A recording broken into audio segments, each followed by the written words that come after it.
කොහෙන් හම්බ කට්ටියද මෙතන ඉන්නවා සෝයනස මැදිරිගිරිය. ඒක කත්නෝරුව. කටාන කොච්චි කඩේ. ඊට පස්සේ පිළියන්දර. ගාවේ වරටුවක් හිටඹුව. මම හිතන්නේ මුළු අදුරව මුළු පන්සලම සුද්ධ ලැබෙන්නේ පොඩි දාදුලා කට්ටිය කිව්වා හැමතැනම ගියා කියලා ඒ පෙරළුවා වගේ එකක් කරාලු හොඳ අස්තුන්ගේ කටහඬ විතරයි හරි නිස්කලංක භූමිය එතකොට හරි නිමන තැන ආධාර එකතු කරන තැනක්වත් මේකේ නෑ ඇවිල්ලා බොහෝ නිස්කලංක මේක බුදුගයක්වත් ලොක් කරලා නෑ එතකොට හිතුව හැටියට වඳින්න පුදන්න පුළුවන් විහාර ගෙවල් ඇරලා තියෙන්නේ විහාරකවත් පින් පෙට්ටියක්වත් නෑ එතකොට ඒ ගණේව කියලා කියන්නේ හරි ඓතිහාසික තැන මේ ගහකොළේ ඉඳන් තියෙන්නේ මහ පුදුම විදිහේ ආශිර්වාදයක් තවත් ඒ වගේ පින්බිමක් තමයි මේ සේරම ඇවිල්ලා අපේ මුකුත් නෑ ඕන කෙනෙකුට ඇවිල්ලා නිදහසේ ඉඳලා යන්න පුළුවන් තැනක් තමයි අපේ පන්සල. නමුත් ඔය මහා පුදුම විදිහේ හාස්කම් පිරිච්ච භූමියක් අපේ පන්සල.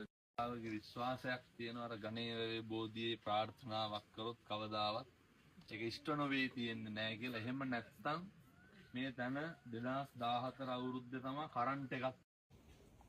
එතකොට ඒ රහතන් වහන්සේලා වැඩ හිටපු භූමිය ඉස්සලට සම්බුද්ධ ශාසනයට එක්කහුව වෙන එක දරා ගන්න බැරි ලොකු පිරිසක් ඒක ભેද බින්න කරන්න ඒවා කඩන්න හදනවා.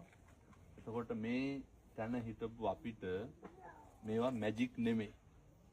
නේ අර මෙතන ඉඳලා කොහාට වැටෙන්නද? ඕම් හොඳ තැන නේ ඉඳ මේ කැලේ මේ වගේ තියෙන මේ ස්වභාවික පරිසරය මේ වැව් මෙහා පැත්තේ රිදී බැඳී ඇල මේ පැත්තේ වෙල ඉතින් මේ කැලේ වුණත් පරිස්සම් කරගෙන අපේ හාමුදුරුවොත් එක්ක ඉන්නේ මේ තැනට ආපු ශ්‍රම දානය කරපු අපේ අම්මලා තාත්තලා සත්පුරුෂ පින්නතුන් සියලු දෙනාට මම හදවතින්ම ආශිර්වාද කරනවා ජීවිතේ ප්‍රාර්ථනා කරන සියලු යහපත් අරමුණු ඒකාකාරයෙන් ඉෂ්ට සිද්ධ වේවා ලෙඩක් දුකක් කරදරයක් නම් කවදාවත් හැදෙන්න එපා කියලා ප්‍රාර්ථනා කරනවා අදපු වඩපු අම්මට තාත්තට නේ දැන් ඔය විදිහට ඇවිල්ලා තැනක පන්සලක හරි කොහේ හරි සමාදානයක් කරන්න ඔය අතපය ඔය විදිහට හැදුවේ අම්මයි තාත්තයි ඒ අම්මට තාත්තට ඉඳන් අද වගේ දවසක පින් දෙන්න මේ වගේ තැනකට හිත යොමු කරපු